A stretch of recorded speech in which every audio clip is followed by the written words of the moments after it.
Bliža se prvi prijavni rok za oddajo prijave za vpis na dodiplomski študij, ki ga izvajajo slovenske fakultete. Prvi prijavni rok bo potekal od 12. februarja pa do 18. marca. In predvsem za dijake, ki želijo nadaljevati izobraževalno pot, po koncu srednje šole seveda, pa tudi za njihove starše, zna biti to obdobje odločitve, kam se vpisati, kako nadaljevati svojo pot, precej naporno in stresno. Zato smo v studio spletnega portala UPUDI povabili univerzitetnega diplomiranega psihologa, doktorja znanosti, specialista klinične psihologije, ustanovitelja in direktorja Kompeta ter ustanovitelja e-coachinga platforme Potendo, doktorja Aleksandra Zadela. Pozdravljeni. Lepo pozdravljeni in dobrodošli pri nas. Kot strokovnjaka na svojem področju smo vas povabili, da z nami delite svoje znanja, izkušnje in misli o tegobah in težavah posameznikov, s katerimi se srečujejo dijaki, pa tudi njihovi starši ob tej pomembni življenjski prelomnici. In kot že uvodoma rečeno, zna biti to obdobje vpisa v srednje šole, kasneje pa tudi na fakultete, za osnovnošolce oziroma dijake, pa tudi njihove starše precej stresno in naporno. Torej, kakšen bi bil vaš predlog oziroma nasvet dijakom, kako se odločiti? Torej, poslušati sebe, svoje želje, želje staršev, slediti željam prijateljev oziroma izvoru prijateljev, kaj narediti? Jaz iskreno za začetek upam, da ni tako stresno in dramatično to obdobje izbire, vendar imajo ti ljudje možnost izbire. Če ne bi imeli možnosti izbire in bi morali študirati nekaj, kar je na razpolago ali pa nekaj, kar jim ni všeč, bi pol skoraj verjel, da je stresno. Ampak nabor raznih možnosti je tako velik, da ga seveda nekateri ljudje vidijo kot izrazito stresnega. Morda tisto, kar pogrešam v možnostih ali pa alternativah, koga poslušati ali izbrati, kaj ti je všeč, premalo pozabljamo, da je po mojem mnenju ključni vzgib za izbiro študija, kaj te zanima, ne kaj ti je všeč. Ker mi živimo v potrošniškem svetu, ker je tisto, kar nam je všeč, običajno lahko. Ne? Otrokom so všeč tisti predmeti, pa dijakom so všeč tisti predmeti, kjer so uspešni, kjer jim lahko gre. Ne? In včasih je to čisto naključje od profesorja, od ujemanja s tistim profesorjem in tako naprej. Medtem ko je bistveno bolj bistveno razmišljati o odločitvah v bodoče, o vprašanjih seveda, kaj me zanima, kaj bi jaz še kaj prebral, kje bi jaz porabil še kaj kakovostnega časa, da bi še kaj izvedel. Mislim, da je to mogoče prva iztočnica, h kateri bi se obrnili in iskalci idej za srednjo šolo ali pa potem tudi tisti, ki iščejo ideje za študij. Zagotovo je pomembna tudi podpora staršev, saj smo vsaj finančno odvisni v tem obdobju od staršev. Kaj pa, če te podpore nimamo? Imajo starši druge želje, kaj naj bi njih otrok postal? Tudi to je zabavno izhodišče zame. Ne? V bistvu nekako izhajamo iz dejstva, da starši hočejo dobro svojemu otroku. In potem pridemo dostikrat v neko tako situacijo, ko so starši, pa smo starši prepričani, da otrok pri svojih letih ni sposoben presoditi, kaj je tisto, kar ga zanima in kaj je tisto, kar naj bi počel v življenju. Kar se seveda v večini primerov pokaže kot izjemno zmotno. Moje priporočilo je, da vse, kar lahko starši naredimo, je, da se pustimo prepričati otrokom. Da postavljamo vprašanja, kjer nas zanimajo ne razlogi, ni to zasliševanje, ampak nas zanimajo razlogi, zakaj ti je to ono všeč, zakaj si izbral to, če si prej govoril, da te to zanima in tako naprej. Tako da omogočamo otroku, da v bistvu ne starša, ampak v resnici sam sebe prepriča, da je to smiselna izbira za njegov nadaljnji korak. Še ena stvar, mogoče, če bo prišla do tja, še posebej v današnjem svetu, kjer v bistvu se kraljuje multidisciplinarnost, kjer v bistvu se po eni strani pričakuje, da človek dejansko poglobi eno znanje na enem področju, ampak kakorkoli obrnemo, kraljuje multidisciplinarnost, mogoče bolj kot kadarkoli, je seveda za večino ljudi ne bo delala natanko to, kar je študirala. Obstajajo regulirani poklici, ker dejansko se izobražaš za delo na nekem področju, vendar celo tam ljudje delajo še veliko potem kasneje v življenju drugih stvari. Tako da mogoče celo bi si upal uporabiti besedo, da včasih malo pretiravamo z pomembnostjo ali težo odločitve za študij. Jaz študiram že ves čas, celo življenje. En čas eno, en čas drugo, smer je približno podobna, ampak ti, ki se zdaj odločajo za izbiro študija in tako naprej, bojo ravno tako študirali celo življenje in ni nič narobe, če ugotovijo po določenem času, ne da je bilo nekaj nepotrebno ali brez veze, ampak da ugotovijo, da jih kaj drugega zanima. Ne? To popotnico bojo vzeli s sabo, eno vedenje nas vendarle gradi kot ljudi, kot osebe, ne zgolj kot učenjake, znanstvenike in tako naprej. Kaj pa v primeru, verjetno se tudi še zgodilo, oziroma se dogaja, ko starši želijo uresničiti svoje želje preko otrok, torej kaj niso oni študirali oziroma dosegli?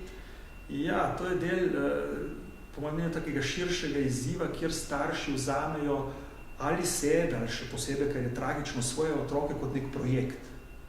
Kot projekt, v katerem bi želeli seveda v skladu s tem, kar se njim zdi prav, kar se njim zdi zanimivo, lepo, privlačno, ali pa celo v enem trenutku življenja ekonomsko upravičeno, da je treba to študirati, ker bo zagotovo služba, ne? Čeprav mogoče ta argument je bil bolj za našo generacijo značilen, ne več toliko za današnje generacije. Pa vendarle, ne? Torej, kaj je, oziroma kdo ali kaj seveda je projekt starša, ne? Ali je starš ima odgovornost, da poskrbi za varno okolje, v katerem bo otrok sam sprejemal ključne življenjske odločitve, ali jih sprejme starš namesto otroka, da bi on imel srečno življenje. Ampak že upam, da že potem, kako postavim ta stališča, je jasno videti, kako je v bistvu tlakovana pot v pekel, ko starši zastavijo tak projekt svojim otrokom. In tega je videti danes pa res precej oziroma veliko. No, na fakultetah pa v zadnjih letih opažajo tudi porast obiska staršev, ki jih spremljajo na informativnih dnevih. Kako vi gledate na to, glede na to, da gre za polnoletne osebe, ki ob koncu srednješolskih let že lahko sama pišejo opravičila? In tako v enem komičnem smislu bi upal, da ti starši pridejo pogledati, če bojo se tudi oni upisali skozi tiste programe, ki omogočajo vpis odraslih ljudi, ne?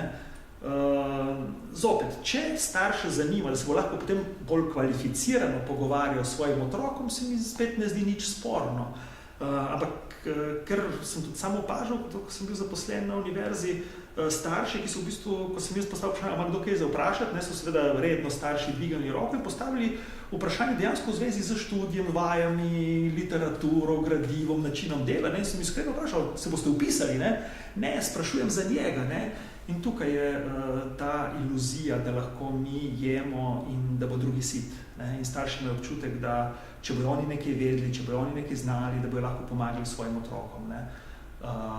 Prej ali slej je treba otroka spustiti k lastni odgovornosti, da v bistvu razume, da je stanje, v katerem se nahaja, bolj posledica njegovih odločitev kot starševskih nasvetov, predlogov oziroma seveda tudi njihovih odločitev. In zakaj menite, da je prišlo do tega, da želimo imeti starši tak nadzor oziroma nezaupanje do svojih otrok, da se ne bi znašli pred leti in temu ni bilo tako? To bom mogel začeti v otroštvu, ne? V bistvu standardi, kdaj je ena vzgoja uspešna, kdaj je en starš kot starš uspešen, seveda so popolnoma različni, kot so bili v času našega otroštva. Jaz se spomnim svojega očeta, ko sem kdaj kaj nergal, ne, je bilo, si sit, imaš za obleč, si zdrav in to pomeni vse odkljukano, to je to. Ne. Ja, jaz bi ono, ni bilo relevantno, ne, znajdi se. Ne, medtem ko danes v bistvu mora otrok in zgledati in se počutiti ves čas fenomenalno. Ves čas mora biti v stanju, v katerem lahko starš posname fantastično fotografijo, ki jo lahko objavi na Instagramu. Da se potem hvali, da je potem pomirjen zaradi všečkov, ki jih dobi, da je dober starš.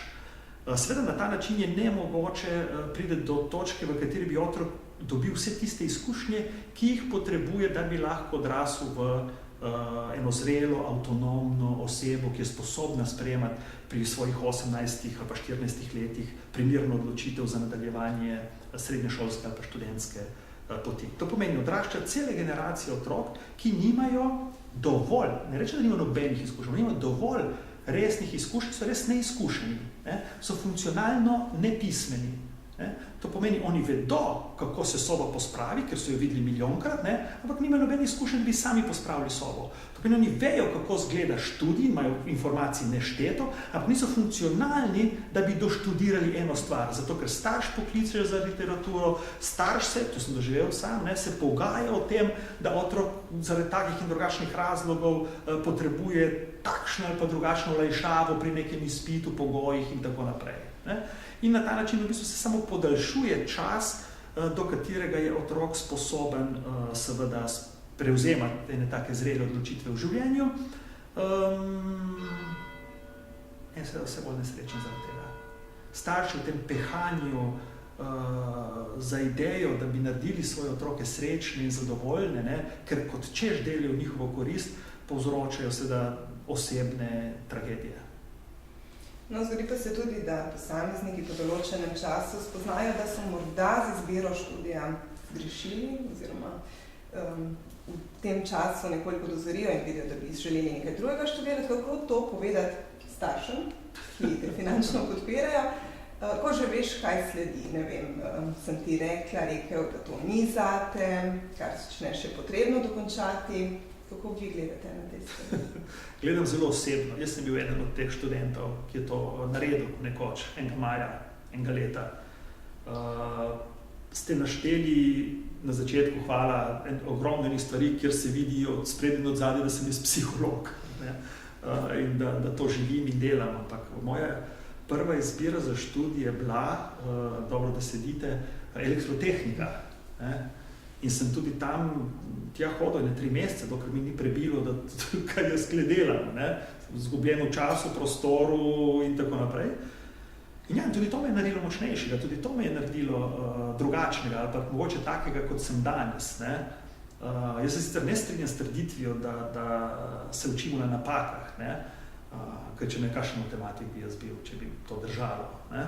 To, da naredimo napako, nam omogoča, da smo empatični potem do drugih, ki naredijo napako. Da se znamo počutiti, da nismo vsemogočni. To je tista šola za življenje, ki je ne dobiš, če ne narediš napako, če ti starši vse uredijo, če poskrbijo za vsako malenkost. Kako veš, kje so tvoje meje? Moje meje so potem take meje sposobnosti mojih staršev, da uredijo moje življenje. Kdo sem jaz? Kako lahko oblikujem svojo identiteto? Ja, jaz danes lahko vsakega pogledam v oči in rečem, moja pot je bila kriva skozi življenje, ni bila premočrtna, čeprav lahko danes tako zgleda. Ampak če ne bi imel ene pa katerekoli izkušnje, še posebej težke v mojem življenju, verjetno ne bi bil danes taka oseba, kot sem. Noben normalen človek si ne želi, da bi padel z drugega nadstropja. A to, da padeš z drugega nadstropja, včasih nekaj neverjetnega, da potem znaš razumeti ljudi, ki so kdaj v življenju padli in niso ravno v tistem trenutku, v katerem bi ti od njih pričakoval, da bi se obnašali na točno določen način, zdaj imam v mislih starše, ne, kot ti predvidiš, da bi se moral otrok ali kdorkoli drugi v tistem trenutku in počutiti in obnašati in misliti in tako naprej. Veliko študentov je tudi takih, ki zaradi študija zapustijo svoj domači kraj in varen objem svoje družine. S kakšnimi psihološkimi problemi se soočajo? Vse upravičujem, ker se nasmejem pri teh vprašanjih. Jaz iskreno nasmejem pri teh vprašanjih, ker v bistvu me zabava, ne? Ta pogled na to. Ne? To, kar je bilo v naših letih, ne, wow, gremo v Ljubljano, bomo sami, ne, študenti se danes soočajo z velikimi težavami, ker grejo študirati v neko drug kraj, mislim. Tisto, kar bi rad opozoril je, in je fantastičen trenutek, da situacija sama po sebi, nobena na tem svetu ni ne stresna, ne ogrožujoča nič, odvisno, kako jo mi interpretiramo. Temeljno vprašanje, zakaj mi en tak lep dogodek v življenju interpretiramo na tako dramatičen način. In seveda, če veliko ljudi tak dogodek interpretira na dramatičen način, seveda vsa ta mularija brez izkušenj bo res mislila, da je to dramatičen dogodek. In bojo prosili za status s posebnimi potrebami. In potem bojo v bistvu prišli na izpit in se jim bo zdelo, ker ni mame zdraven, da je svet krivičen zaradi tega, ne? Ker mama bi to znala porihtati pa poštimati. Ne? Ič študirati nekam drugam je nekaj najlepšega, kar se ti lahko zgodi v življenju. Ne nazadnje zato, da se lahko enkrat na teden vrneš tja k ljudem, ki jih imaš najbolj rad na svetu in si jih razveseljiš bolj kot česarkoli na tem svetu. In pol v nedeljo zvečer komaj čakaš, da boš jutri nazaj. Svojim prijateljem, družbi. Tako. No, v družbi pa je vse več ljudi, tudi med študenti, z različnimi duševnimi boleznimi, kot so tesnoba, depresija. Čemu pripisujete to? To ni tesnoba, ni bolezen, ne? Sem toliko, pač sem od stroke lahko, ne? Torej so stanja, motnje, težave, izzivi, ki jih ima kdorkoli. Del problema je tudi to, kako vidimo stvari, kot sem odgovoril v prejšnjem vprašanju. Pravih duševnih motenj kot takih ni več, so v populaciji nekako, so taki cikli, se pojavljajo. Stiske, v katerih danes ljudje živijo, pa ja, jih je v posameznem obdobju več takih, pa manj kakšnih drugih, ne. Jaz sem odraščal včasih, ker je bila pljučnica recimo smrtno nevarna bolezen, ne, in v bistvu si imel 2-3 na leto pljučnico, je že zdravnik, to je bilo v primeru mojega očeta, že imamo obvestil, rekel, glejte, gospa, pripravite se, mogoče se to ne bo dobro končalo, ne. Medtem ko danes, če imaš pljučnico, seveda vzameš antibiotike, čez 2 dni si v službi in te ne briga za to bolezen, ne. To pomeni, stiske, ki so bile nekoč, so danes drugačne.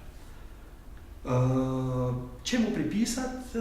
Načinu življenja, pogledu na stvari. Torej, če mi delamo iz tega obdobja življenja dramo in v bistvu znamo videti predvsem dramatična izhodišča ob teh spremembah, potem zopet se vrnem nazaj, ne, na to neizkušeno dušo, staro 14 ali pa 18, 19 let, ne, ti strahovi zelo lahko priklopijo. Ne, in potem seveda jim je vsaka taka stiska, pred katero so sami postavljeni, včasih predstavlja nepremostljivo goro, na katero bi oni morali splezati in tako naprej. Ne. Torej, en izpit, ki je bil v naših časih nek griček, ne, ki si ga preskočil ob dobri volji, smehu in seveda nekaj študija, ne, predstavlja danes za nekatere študente nepremagljivo oviro. Ne težava z samim znanjem kot takim, ampak z uporabnostjo tega znanja. Ne. In ta beseda funkcionalnost, ki sem jo prej že nekje uporabil pri enem od prejšnjih odgovorov, je v bistvu, rekel, sama beseda oziroma področje, ki bi mu bilo prav posvetiti seveda ali pri vzgoju, ali pri študiju, ali kjerkoli že v družbenem življenju dolžno pozornost. Ne. Ali ti ljudje, ne, ki jim omogočimo, da študirajo, ki jim omogočijo, da grejo skozi študij, ker bo jutri imeli veljavno listino, bo šli delati in bo prišli v šolo in bo prišel nekdo in bo rekel, z mojega poklica bo rekel, če jaz zdaj ne dobim pri matematiki 2, bom naredil samomor. Kako bo ta človek, ki je šel skozi celo to linijo teh olajšav, prišel na konc diplomo, kjer lahko kot psiholog delal v eni osnovni šoli, ne, se znajdu zdaj v trenutku? Se ne bo. Se boste vam imeli resen problem v tistem trenutku. Ne. Tukaj se mi zdi tudi kot družba delamo sami sebi medvedjo uslugo. Medvedjo uslugo, nisem pristaš tega, da bi nekdo dobil diplomo A, nekdo diplomo B, pa da bi bila ta več vredna od druge in tako naprej. Samo se mi zdi, da se niti ne zavedamo vseh posledic, ki jih se bodo zgodile, zaradi tega, ker je danes družbena mantra, da vsak lahko počne čisto, kar si zmisli, ne glede na njegove sposobnosti, ne glede na zmožnosti, ki jih v resnici ima in tako naprej. Ne. Danes je, se strinjam, človekova pravica, dostop do znanja in tako naprej, pol bomo pa že kako. In tako bomo že kako, na veliko teh vprašanj si še nismo odgovorili. In ko sva že ravno govorila o stiskah, kako naj študent prepozna stisko sošolca, prijatelja? Predvsem v izpitnem obdobju pridejo te stiske še bolj na površje. Spet bi šel pol koraka drugam, ne. V bistvu, meni je zanimivo, ne, ker te nove generacije teh otrok, ki odraščajo, ne, priklopljene na digitalni svet in na te aparature in tako naprej, v bistvu, oni še sami ne vejo, kdaj so v stiski. Ne. V bistvu iščejo odgovor na telefonu, ne, a sem jaz v stiski, ali nisem v stiski. Kaj še da bi preznali pri nekomu drugemu, ne, nekaj, kar je bilo samoumevno za nas, ne, ker smo stisko znali razumeti, razviti odnos do nje in potem seveda tudi najti vedenje, ki je rešilo ali pa vsaj poskušalo rešiti to stisko, in če ni bilo primerno, smo iskali drugo vedenje. Ne. Zdaj je tukaj seveda mama, oče, družina, ne vem, profesori, ne, obremenjeni s tem, da spravijo študente skozi ta famozni učni proces, da bodo na koncu vsi srečni in zadovoljni, da so vsi končali. Ne. Pridemo do situacije, v kateri v bistvu še sami ljudje ne vejo, kako se počutijo, kaj šele kako se počutijo drugi. če bi bil zelo, zelo jedek, ne, bi rekel, naj mamo pokličijo, da mu bo pomagala, ne, ker oni ne znajo, ne zmorejo. Ne, v bistvu, če bi šla na kavo, bi se kaj pogovarjala. Ne? Če gre moja hči danes na kavo z sošolko, v bistvu se pogovarja z ono, ki takrat zdrave ni, ne? Ker ste obe na tem telefonu. Ne? Upam, mislim, moja hči vsaj ne, no? Ampak hočem reči tako, kot vidim. Ne? V bistvu, če ti hočeš z nekom komunicirati, ne greš z njim na kavo. Ne? Ker če z unim, ki greš na kavo, se ne boš pogovarjal, ker boš na telefonu, ki se boš pogovarjal z unim tretjim, ki ga ni. Ne? In tukaj v bistvu se zdaj pogovarjati, kaj naj naredi en otrok, da bi videl, če je drugi v stiski ali pa če ni, oni bojo plašali na Google, če so v stiski. Ne? A je to, kar jaz zdaj sem, čemu podobno. Ne? In je podobno človeku, ki ima tesnobo. Kaj on takrat naredi? Ne? Si kupi ne vem kaj. Ne? Maskaro za oči in bolje sreča, recimo, kaj takega. Tu sem zelo kritičen do tega, kako vidimo in naslavljamo novodobne izzive, ki jih imajo ljudje.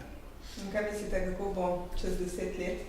Bomo sploh še znali živo komunicirati drug z drugim, kako znati oziroma graditi na odnosih.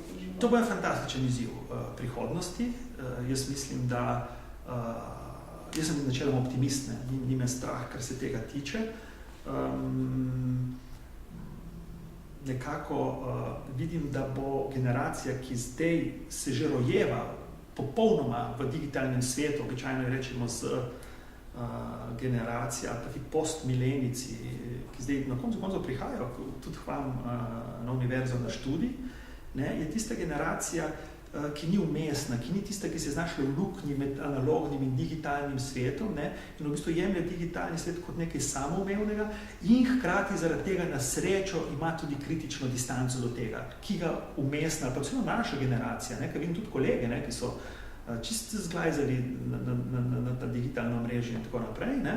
Če si lahko tako besedo bolj dovolim. Mislim, da bo v bistvu imela tudi odgovor na ta osnovno vprašanje, ne?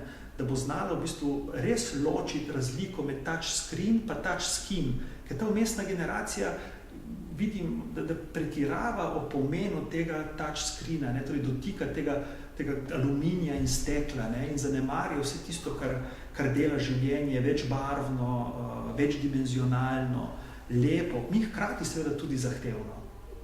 Gospod Zadel, hvala vam za vaše nasvete in misli v današnjem prijetnem klepetu. Upamo, da bomo še kdaj z vami lahko poklepetali o kakšni drugi problematiki, zanimivi za mlade, manj mlade in mlade po srcu. In še naprej vam želimo veliko uspehov. Hvala za povabilo.